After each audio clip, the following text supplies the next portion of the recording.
What is happening? Welcome to the Plus Pitch Podcast, a more pitching podcast from PitcherList.com. My name is Nick Pollack. Today is May 8th, and yes, we are going to talk about baseball. We have Jackson Jobe. Oh, he went 3.2 innings of 6 earned runs, 8 hits, 1 walk, and 2 strikeouts. No, it was in Coors, but we should note that Coors has been so bad that you can stream them in Coors. Colorado, that offense are just like terrible. So this is really disappointing. There were 2 home runs, both on breaking balls to left-handers as it came back over the plate. 2-run shots. That really is most of the damage here. Another one was just like a weird balls in play kind of thing. But still 2 Ks and 6 whiffs for a guy like this. It's very disappointing.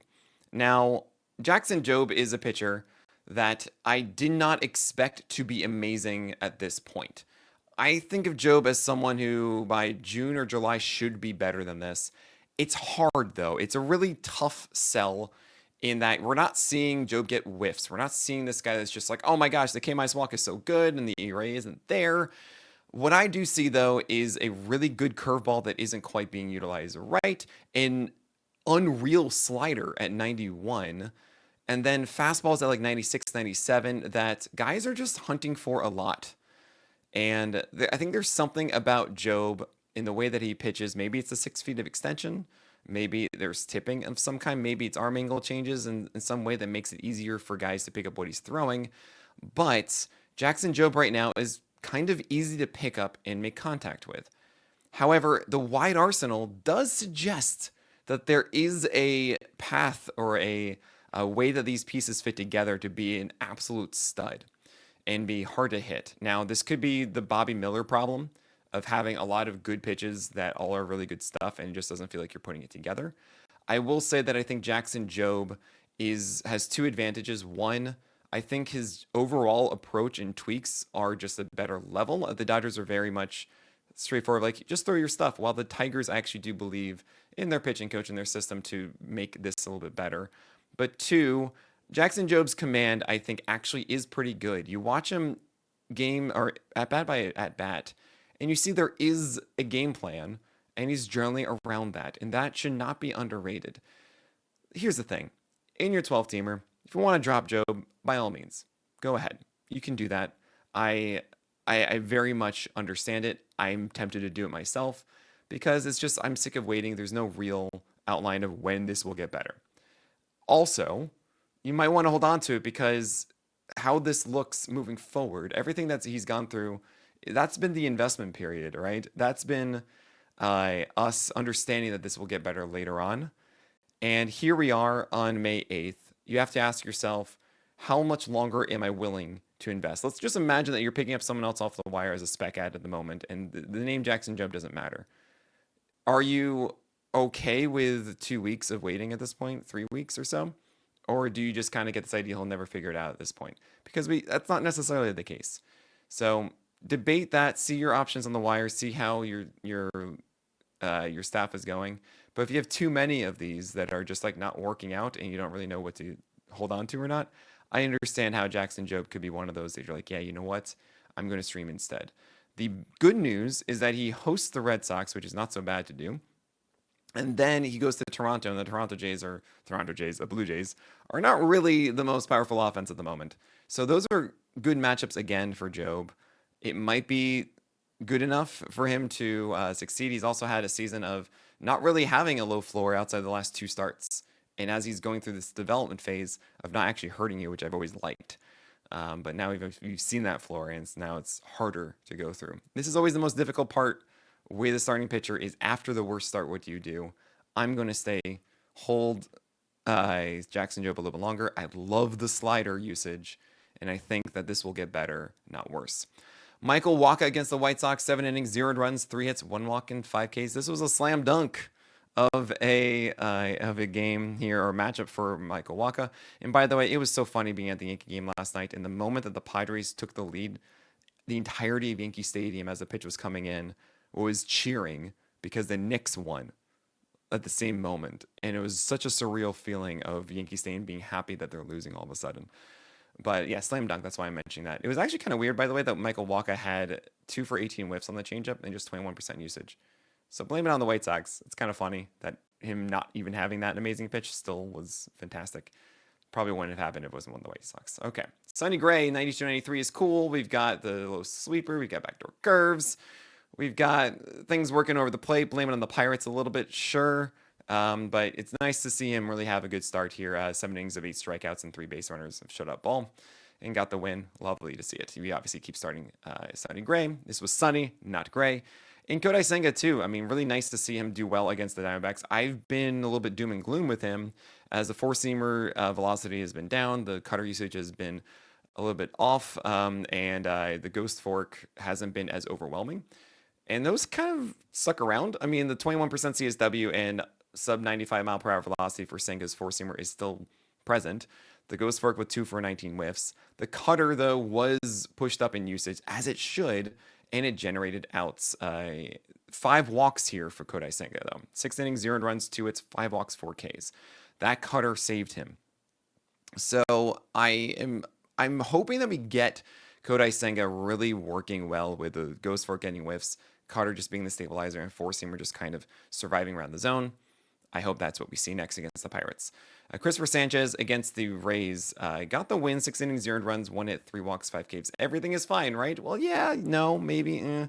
He's at like 96, which is fine, right? Like it's like 95, 96. Okay, we're fine with that. The real thing is the last 2 games since the forearm scare, which is still weird, and I'm terrified about it, but maybe I shouldn't be. I don't know. Is the fact that his changeup feel has been worse the last 2 games. And that's always been the thing for Christopher Sanchez. That changeup has to steer the ship. 1 for 22 whiffs with a 50% strike rate is what? That's really weird. This was a 32% sinker, 32% CSW sinker, and against the Rays, and that's how he got this, I think. But it's really, really weird. We're going to keep starting him and hoping that everything is just in the past and he's going to be fine. Valente Biazzo got the gold star because, oh my gosh, 39% CSW against the Dodgers, 5.1 innings, which is like the longest start I've seen from ages. 7 strikeouts. He returned to 46% CSW on his cutter, 8 for 20 called strikes on the pitch. All of that stuff is phenomenal, and I do not believe this in the slightest. I mean, come on, it's Valente Biazzo. He's not this kind of guy. He's not someone who's going to have this kind of performance constantly for the Marlins. 5 for 15 whiffs, by the way, on that. Yeah, the sweeper down and away is just... Let's be real here. Everybody is a major leaguer for a reason, but Valente Biazzo is not all of a sudden going to be this massive play for you. You have Landon Knack on the other side against the Marlins. He got the win because those 5 innings of 0 runs for its 1 walk and 5 strikeouts. And let's be honest, I didn't expect Knack to go 5 innings because he was pulled with 4.2 last time by Dave Robertson. It was just so frustrating, and I just didn't want to do it. I didn't want to dance with this 5 and dive, hopefully. And I'm glad that it worked for those who tried it out for Landon Knack. But I think Knack is easily the last one of the Dodgers. Kasparias and May and Gonsolin and Yamamoto and Sasaki. Like, he's on the far end of it. This was also a 7-game week, so they went 7 starters because they could. But yeah, Landon Knack is not someone you should be rostering. This was just that situation of, hey, it's the Marlins and maybe you can get a win. I'm so glad that you got it. Hunter Green, 3 innings of absolute dominance. And then all of a sudden, he got pulled doing warm-ups after 3 innings, and it was warming up for the 4th. He was 16 for 53 whiffs. Okay, 53 pitches, and already had 16 whiffs, all right? That's near a 30% swing strike rate. I think that's actually like slightly better. He was sitting 100. Oh my gosh. Yeah, he got pulled because he has a groin injury. And for those that want to shout because he was throwing 100, well, it was a groin injury. So I hope he's okay. That's we don't know. We're in the dark right now. We had some other weird injuries like Dylan Cease. I was at this game, as I mentioned before. And it was funny is I was talking to someone on the Padres beforehand about Cease, and of course banging the drum like he's got it through the cutter, blah, blah, blah. But they were saying that his mechanics have been bad, which is true. I've been watching him and seeing how he's just inconsistent. That's a constant thing with Cease, though, is that he goes in and out of it. But he was saying, no, this is like way worse than it usually is, and that's all he's been focusing on, and he can't think about a cutter right now.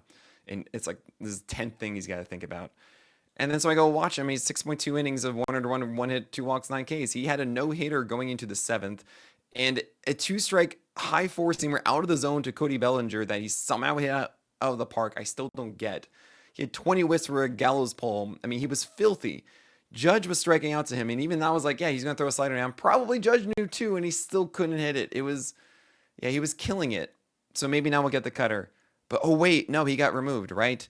Well, we don't really know what it is. He said it was forearm cramps. It was a thing like all of a sudden he was cramping up and his hand was feeling weird, which doesn't sound like cramps. It sounds like normal forearm soreness that, oh no, I'm terrified. I hope he's okay. We don't know anything right now. And yeah, we hold our breath on Dylan Cease. Max Fried was on the other side. 7 innings, 1 earned run, 5 hits, 0 walks, and 8 strikeouts. Ace is going to ace. Like, he's been just so good. Really good control here. And command of that four-seamer with that sinker, too, is just, he's really locked in, and it's beautiful. Framber Valdez also was locked in this start because that's just what he does. He goes and frustrates you endlessly, and then finally it's like, all right, I'll go 7 innings, 1 earned run, 3 hits, 2 walks, and 7 Ks. Fine. You know, it's just, okay. Robbie Ray was also great. We're going to watch him on YouTube after this. That is, go check that out, our YouTube channel. I break down a start every single day of the week, and I'm going to be listening to your YouTube comments. You guys requested Ray. He went 6 innings, 1 earned run, 3 hits, 2 walks, and 5 Ks. The 1 earned run should not have been an earned run. It was one of those stupid non-error errors where a fielder loses the ball in the air. Like, it's a can of corn. Everybody knows you should catch this ball, and you don't because you lose it in the wind or the lights or sun or whatever it is. Drives me nuts. What is cool from Robbie Ray in this one, I mean, first of all, it's the Cubs, and you're a little bit worried about it. I was a little bit worried about it, but I still went for it, is that the curveballs showed up. And the whole trajectory of this season, gets lost a ton, is Robbie Ray was throwing a ton of four-seamers, and he was walking a lot of guys because he didn't throw anything else, and they were fouling balls off, and he just wasn't throwing the slider enough. And then he started throwing the slider more, and all of a sudden, okay, great. Now you are getting more strikes, and things are good, and it's stabilizing. But he also has a changeup and a curveball, and that changeup wasn't utilized a ton earlier on, but it was the third pitch. And now he remembers, oh, right, I had this curveball that had like a 20% plus swing strike rate last year. So he finally threw it. Robbie Ray, you threw a ton of curveballs, like 20 plus of them, and you had a 36% strike rate. Oh, no. And also, you only 3 or 26 whiffs on the slider is really strange because the slider was actually like 62% usage to left-handers, which is typical. Actually, we don't see Robbie Ray go against lefties a lot. We see a ton of right-handers for him. We saw them here. The slider was not as good against them, but he made it work. What I'm trying to get at is that Robbie Ray is expanding as he goes on, right? He only had four-seamers before, then it was a slider, and now it's the curve, and it's just a better version of Robbie Ray. He's getting more strikes, typically. I mean, by throwing these, it's 36% strikes in the curve. That's not going to be the world. But yeah, he's in a much better place than he was before. That's what we expected him to eventually get to. You should really like Robbie Ray moving forward. All right, we have other guys to talk about. Yusei Kikuchi had a great game, and is that real? We have Gunnar Hoagland tying his shoes, Merrill Kelly and Taylor Malley and Jose Barrios and so many others, and we're going to talk about all of that after this break. Hi, everyone on YouTube. Thanks for watching live. This is where I normally take the break in the podcast, so I'm going to drink some water. Good to see you. All right. Yusei Kikuchi. I'm going to do that one again. I'm so sorry, everyone. This is why you watch live. Yusei Kikuchi went 6 innings, 1 earned run, 5 hits, 1 walk, and 6 strikeouts against the Jays. This is great. It was against his former team, except that I don't believe any of this. He was still under 95, and he threw just so many sliders and four-seamers for strikes, sure, but I just don't think the command is that good. He had control, but not command, if that makes sense. Like, inside the zone, it's not really accurate. I don't think that the slider is really that great at the moment still. He's just not the guy that you remember from before. Quinn Priester against the Astros threw really good sliders down and away to right-handers against the Astros. They were all right-handers. No Jordan Alvarez, so that's all you got, which really works for Quinn Priester because he's a sinker-slider guy. Now, the sinker didn't really go inside, so it was 5 innings, 1 run, 3 hits, 3 walks, 3 Ks. The slider did all the work here. I don't think this is something that's sustainable. Jonathan Cannon, it's not the start. Like, he needs to have one truly productive start all the way. You need to get a win, good ratios, Fair number of strikeouts for us to fire the Overture 1812 cannons. I just want to play some Tchaikovsky. Haven't done it. 6 innings, 200 runs, 9 hits. Oh, 0 walks and just 1 strikeout. How am I supposed to butter my bread with this? One day we'll get that from Jonathan Kenning. One day. Jose Barrios against the Angels was interesting. It was 6 innings of 200 runs with 9 strikeouts, but 10 base runners for a 1.67 whip, 5 walks, 5 hits. 47% CSW on the curve is amazing. 12 over 38 whiffs. And the 4-seamer and sinker were just not good. The only one he felt comfortable throwing strikes with was that curveball and the sinkers down the pipe. So he is the great undulator, even inside of starts. And you just kind of, if you want this in a 15-teamer, I totally get it. 12-teamers, I feel like you got to chase something else. You just don't know what you're going to get. And even when it's good like this, you have a negative a lot. It's not the kind of thing I like doing. I'm Gunnar Hoagland against the Mariners in what I'm calling Sacra Verde. Instead of Sacramento, it's the sacred green of the Athletics. And you have 5.1 innings of 200 runs, 5 hits, 1 walk, and 3 strikeouts. It's a 41% CSW sweeper, which is cool because Hoagland really is just more of a 4-seamer guy with hopefully enough in the secondary department. And it's not really the greatest 4-seamer, but it is good against left-handers and right-handers upstairs, right? It works really well like that, but it's not one of those Gavin Williams types 4-seamers where I'm really excited to watch it and want to dominate so much every night. Hoagland is very much about, okay, I need at least 2 of these secondaries working. Currently has 1 of them. The changeup is actually the one that really impressed me the first time. So hopefully that sweeper sticks around, and then the changeup is there moving forward too. And that would make him a full, complete, you have approach against righties, which is 4-seamer and sweeper. Then you have 4-seamer change against lefties.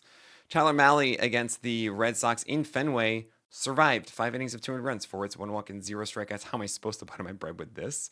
The cutter that we saw last time didn't really show up again here. And this was 92 without much else. I guess it worked out. I'm happy for you, but I just don't think that Mahle does enough. Tanner Houck was on the other side, 4.2 innings of 200 runs, 6 hits, 2 walks, and 2 strikeouts. And the good news is that Tanner Houck was sitting like 94 previously, and now he's at 95, 96. And that's great. I mean, it was a 93, 94 before. So that's good. The sweeper is still down over 4 inches of horizontal break, which is bad. And the splitter is not going arm side like we saw a ton. Sorry, glove side. No, arm side, yes. Arm side like we saw a ton the first half of last year that really propelled his success against left-handers. We're still missing 2 of those major things, the dope sweeper and the phenomenal commanded splitter. And because of that, I'm still out.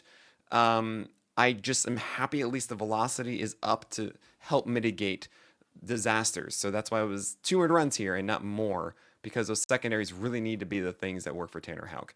Simeon Woods Richardson against the Orioles, only 4.2 innings and 1 earned run. Sorry, 1 strikeout. How am I supposed to butter my bread with this? And what's interesting is that the 4-seamer actually has 20 inches of vert and 93, but just didn't go upstairs with it, and he didn't really nail an approach.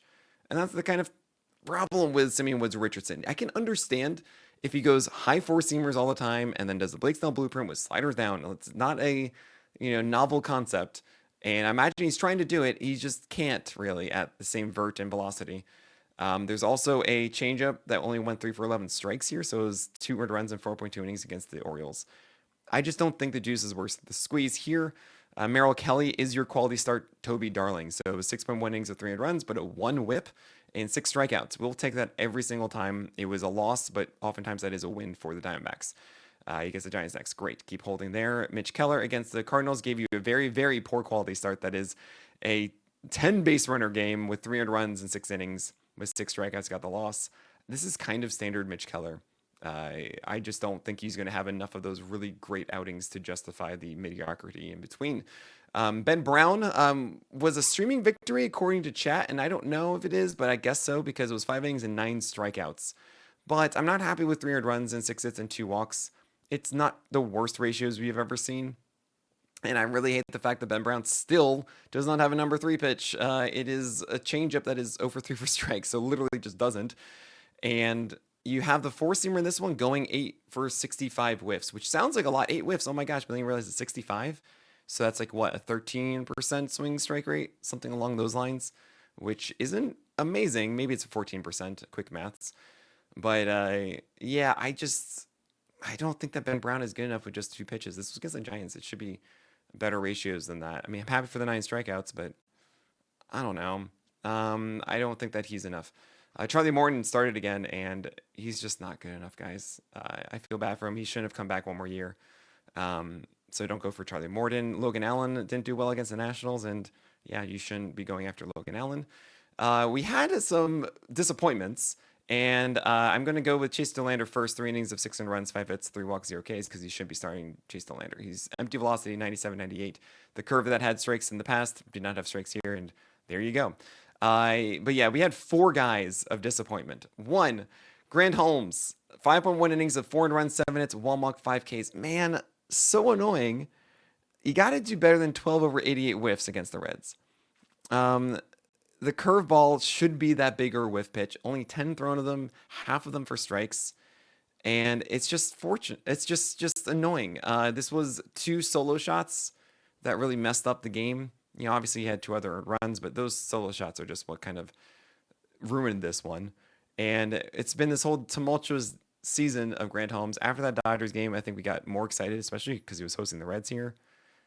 I'm still holding Grant Holmes. I think that you're better than just a 4-seamer slider guy. You have that really good curveball that we saw last year that is just, I think it's going to come back. It's gotta.